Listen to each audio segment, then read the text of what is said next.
Welcome to the Steelers by the Lake podcast. My name is James, joined once again by my co-host Cody.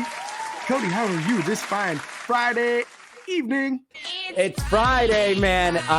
James, no, I'm fantastic. Thank you for asking. I am excited to talk Steelers football. It's Ravens week. It's rivalry week. It's flex week. It's all the things, James. How are you? It's always flex week, buddy. Careful now. You might break the camera if you flex like that again. For those of you not watching on YouTube, go over to YouTube real quick. Just fast forward about the 45-second mark and check out James's flex. The man's a beast. The man's a tank. The man should be on the field with our team. Anyways, how you doing? How you doing? One good leg, bro. you can 40. No, you can't punt or kick. You can long snap. That would be my best bet. It would be. Get some Except I got practice in. short arms. You usually have long arms for a long snapper. That one. That's fair. Yeah. Okay. But how are you doing? How are you doing, good sir? I'm doing great, man. I got a 3-day weekend going on here. It just started. Same for you. That's what I'm talking about. And Happy New Year's to all you guys. I just want to get that out there right now. We appreciate all the support.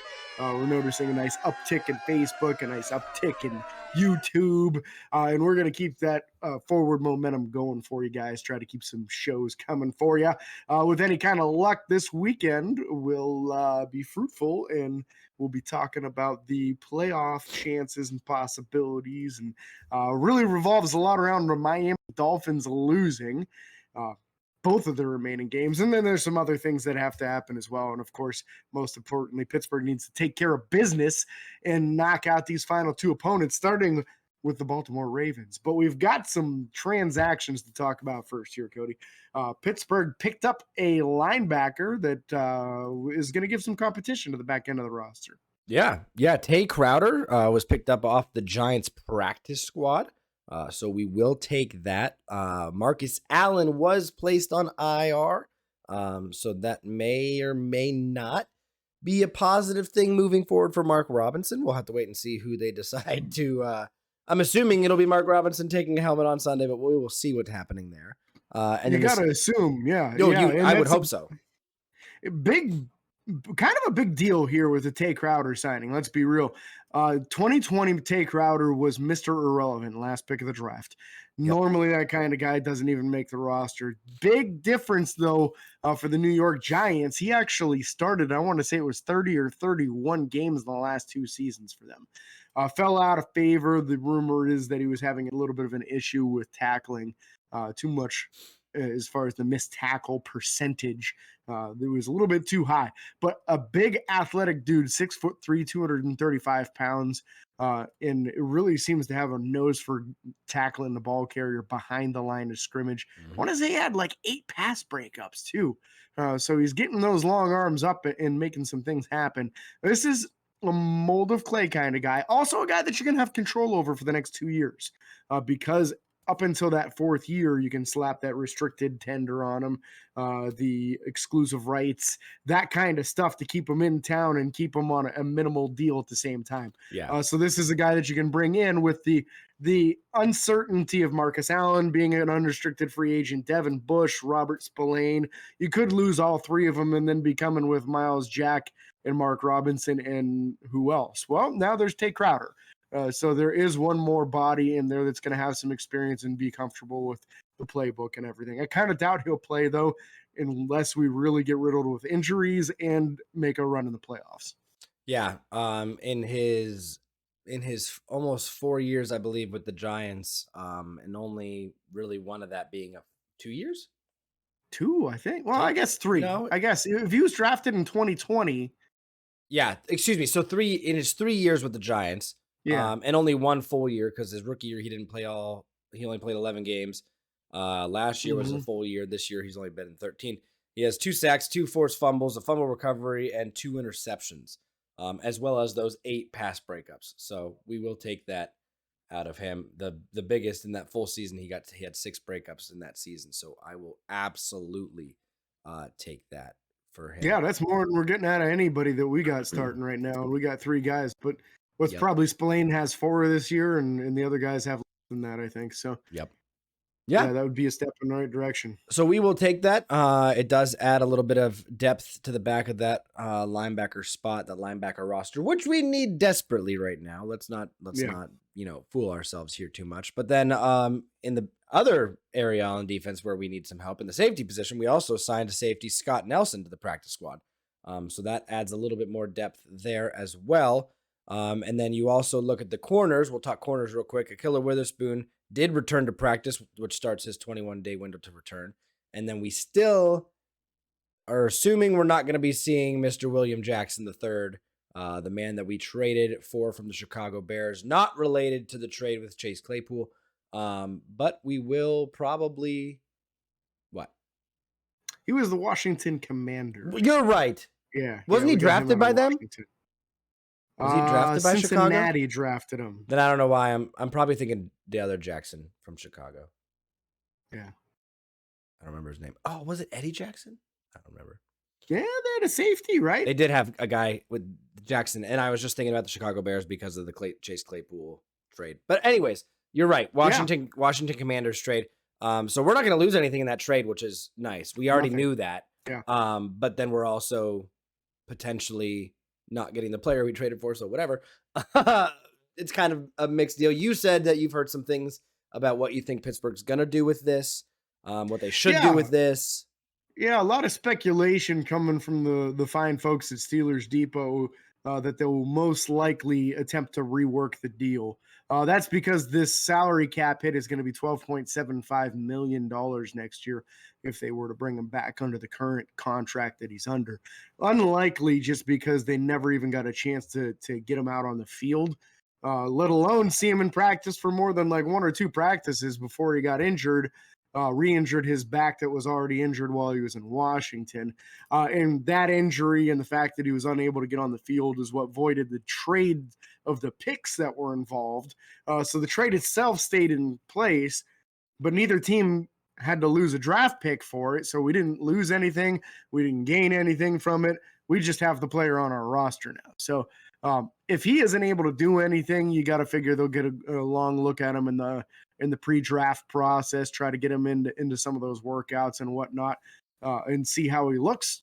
And there's a certain point, I want to say it's June 1st. If they cut him before that, then there's no cap penalty. They can get out from underneath the deal without any kind of repercussions. So hopefully some of those mini camps, they can get him out there. But you really want to see him on the field to see if he fits in the defense and see if he has anything left in the tank. Yeah, absolutely. Especially in a position that we've been struggling with for the past, I don't know how long.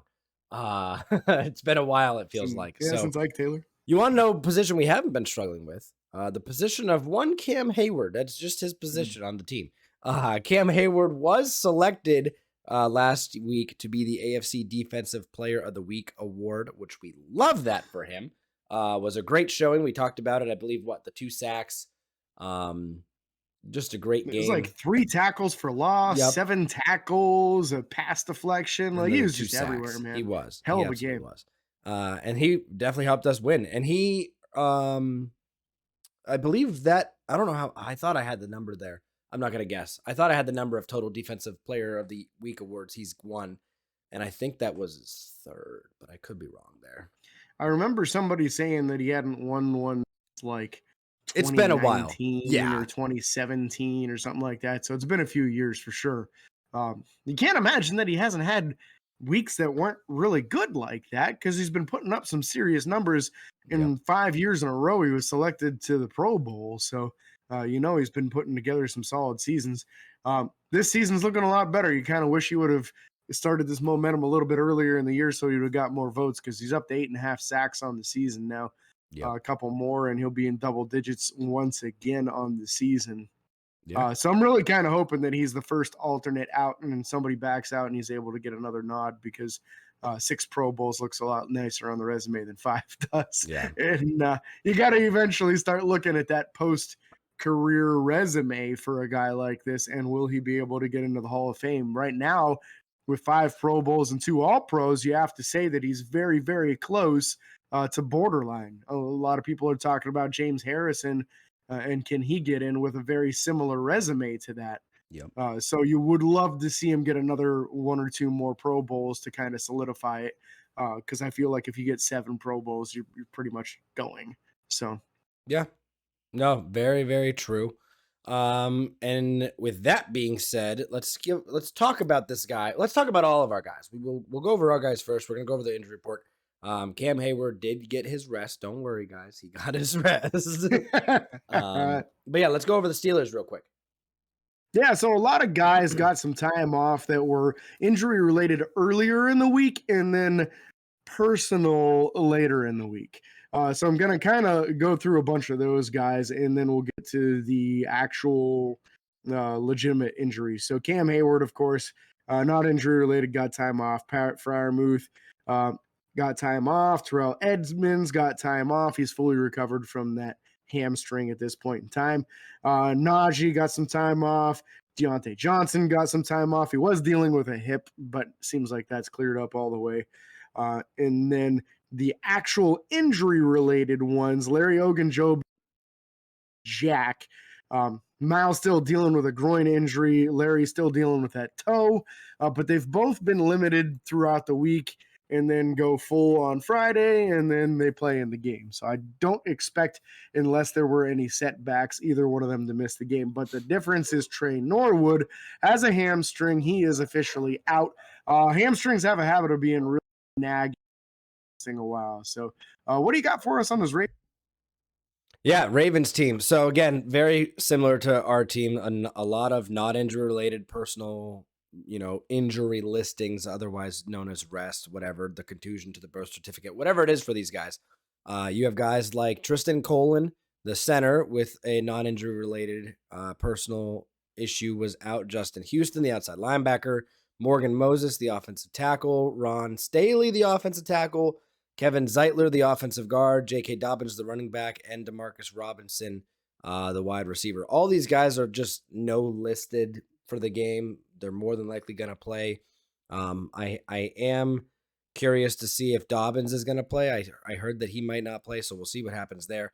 And then you look at the guys that were, they have a couple guys that were just sick this week. You have Nick Boyle, who is out with an illness, listed as questionable, the tight end. You also had Jason Pierre-Paul, who was out with an illness and did not participate on Friday, or today, I should say. And then you also Deshaun Jackson out with an illness. So these guys being sick, there's a chance they don't play. Deshaun Jackson, that's next week, was full participation the last 2 days, so he will more than likely go. But then when you look at the guys with actual injuries, Calais Campbell, the knee injury that took place against us, did not participate all week until today, and it was limited, so he's listed as questionable. You also have Marcus Peters, who is already listed as out with a calf injury, which is fantastic for us. And then you also have Geno Stone, the free safety, out with, questionable with a hamstring injury.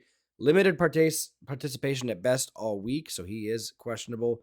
And that wraps it up for those guys. So you do have a lot of question marks on their team. You never know what could happen or who might be missing. I'm happy Marcus Peters isn't going to be playing. He's a top-notch cornerback, and so having him off the field will create some mismatches for us for sure.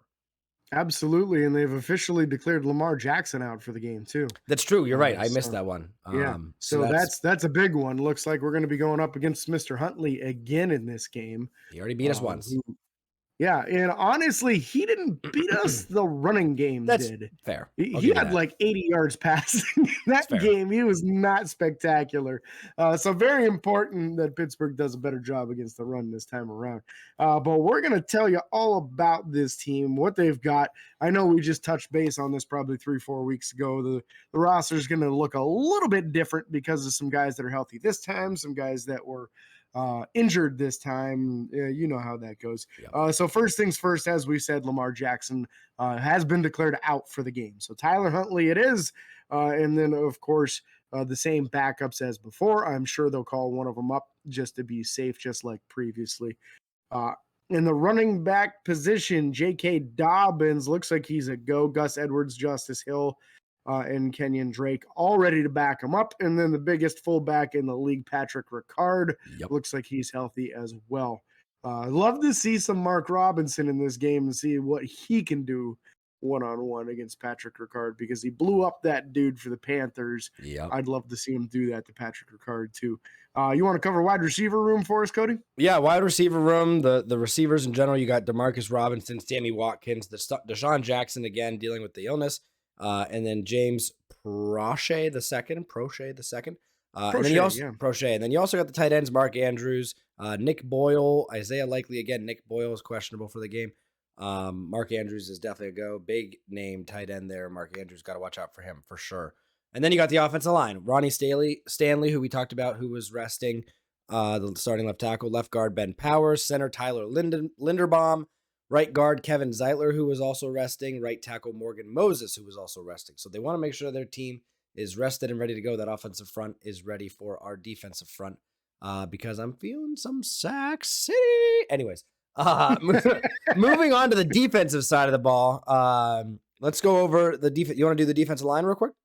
Yeah, let me handle the big boys up front there. So nose tackle Broderick Washington. He was an issue for Pittsburgh last time around. Real big body in the middle there. Justin Matabweek at the defensive tackle position.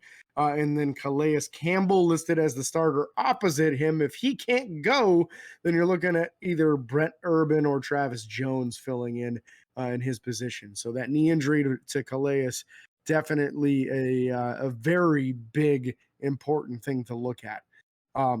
Especially since he ended up blocking a field goal late in that game, and I don't believe Pittsburgh lost by all that much. So definitely something that if he can't go is beneficial for Pittsburgh. Yeah, then you look at the linebackers. The linebackers here are, again, a very capable team here, or unit. Odafe Owe with the outside linebacker, Tyus Bowser, as well as the outside linebacker. They also have Jason Pierre-Paul, JPP, listed as a potential starter. It's just a heavy rotation they have with him and Odafe. And then the two middle linebackers, Patrick Queen and Roquan Smith. Roquan Smith coming over this year from the Bears. Probably the best middle linebacker crew we face all year, in my opinion, as far as the dual threat there with those two guys. And then the secondary, which is just crazy phenomenal, especially when they're all healthy. Marcus Peters, who again is already a no-go, which is great. Brandon Stevens, Marlon Humphrey, and Demarion Williams are the guys on there. And then the safeties, Chuck Clark and Marcus Williams, with the very also capable Kyle Hamilton and Geno Stone backing those guys up. Very capable defensive squad here, for sure. Yeah, very important that they do a better job of controlling the ball this time around. Patrick Queen and Roquan Smith really kind of made Mitchell Trubisky kind of look foolish a few times in the last game. So important that he understands what's going on. Even Marcus Williams got himself a pick in the last one.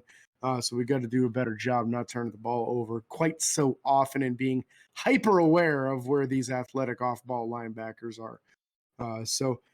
Special teams, this is a talented unit. Once again, Justin Tucker recently had one blocked, I understand. It was kind of an important kick. So you never know. He's showing some vulnerability here and there.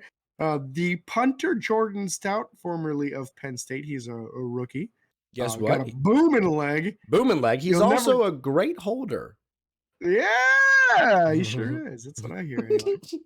Long snapper Nick Moore, because you can never have too many Moores on the team. A kick returnman Justice Hill. The punt returner James Prochet. The second. Not his dad, not his son. No. Him. No. So now it's time, as always, to go over our 3 keys to success against the Baltimore Ravens, or excuse me, the team that we're facing just happens to be the Baltimore Ravens this week. James, would you like me to go first this week? Yeah, I think it's your turn. I think it is. I'm not certain on it, but who cares? My 3 keys to success. Number 1, I kind of mentioned it earlier, Sack City. I don't want to see, and again, they're probably not going to pass the ball very much, but this will lead into my number 2. We'll get to that. But I want to see Sack City. I want to see Pittsburgh be aggressive, get into the backfield, apply pressure on the quarterback, hit the quarterback, all the things. I want to see all of it happen. And specifically, it's kind of like a 2-in-1. I want to see us get some sacks and some pressure, and I don't want to see us get beat by the RPO. I do not want to see those run pass options just destroy us like they have the potential to doing, especially with this team that runs like a triple option. Sometimes you have the option to pass the ball while you're scrambling out, with the option to also pitch to a running back. We saw it happen against us the first meeting. I remember seeing the play and I was like, this freaking sucks. It's like watching high school football. It's wild. My number 2, score early, score often, get in the end zone. Get George Pickens in the end zone. Get Najee Harris in the end zone. Get Pat Freiermuth in the end zone. You know what? Get Deontay Johnson in the end zone for the first time. Like, let's just do it. What's stopping us? It's not. Hopefully, it's not the Baltimore Ravens defense, because I'd be very upset if they've stopped us from getting in the end zone. But score early, score often. We do that. It's going to force them to become a little bit more one-dimensional, not so reliant on the run. Then we can get Sack City. Number 3, James, you're going to love this one. You're going to love this one. You ready?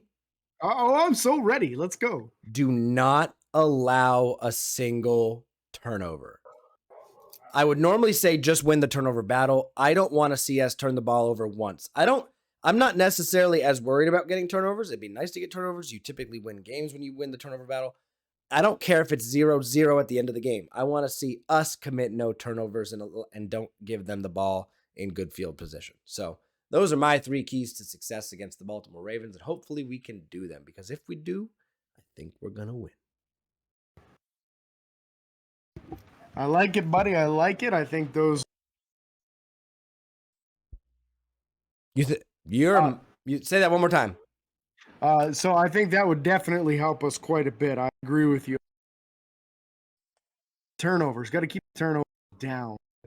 That really killed Pittsburgh in the first matchup with Mitch Trubisky's 3 turnovers. So definitely got to keep those down, no doubt about it. For me, my first key is not going to surprise anyone, I don't think. Got to stop the run. Running game absolutely murdered us first time around. You can't let that happen again. I do believe that if you can stop the run, force them to pass the ball, you're going to benefit from that, because their passing offense is not that good. Let's be real. So stop the run. That's our first goal. This defense has the capability of doing it, because when you look at, say, the Carolina Panthers, the game before Pittsburgh, they ran for 215 yards. Against the Steelers, only 21. And then the following week, over 300 yards. So obviously they have the capability of stopping the run, and it is more important than ever. Pretty much season on the line, gotta stop the run this week. Number 2, hyper focus on these tight ends in the passing game. Yep. Do not allow them to murder you. I'm not scared of any of their wide receivers. So when they hit that run pass option like you're talking about, the number 1 target is going to be these tight ends. So make sure you know where the tight ends are. Stop them, get in those passing lanes. Number 3, establish our own run. I like it. We need to successfully run so that we can get good drives together and not leave that defense on the field too often. If you get some nice long sustained drives by rushing the ball successfully, they can be nice and refreshed when they get back out there, which gives them a much better chance of being successful stopping the run, and all the good things come from that. So those are my 3 keys. That is very true. I love the 3 keys to success, James. If you guys want to share your 3 keys to success with us on social media, feel free to reach out to us on Facebook, on Twitter, however you want to. Hashtag 3 keys to success. We'd love to share your 3 keys on the next episode, especially if those 3 keys help us get the win. We would enjoy that very much. So absolutely. Absolutely. So again, we can't thank you guys enough for listening. Be sure to like and follow on Facebook, Twitter, TikTok, even YouTube and Twitter. I don't think I said them all. Remember to make sure to like and follow on Facebook, Twitter, Instagram, and YouTube, occasionally TikTok. Subscribe and ring the bell. It's free. And until next time, this is your host, James and Cody, signing off. Peace.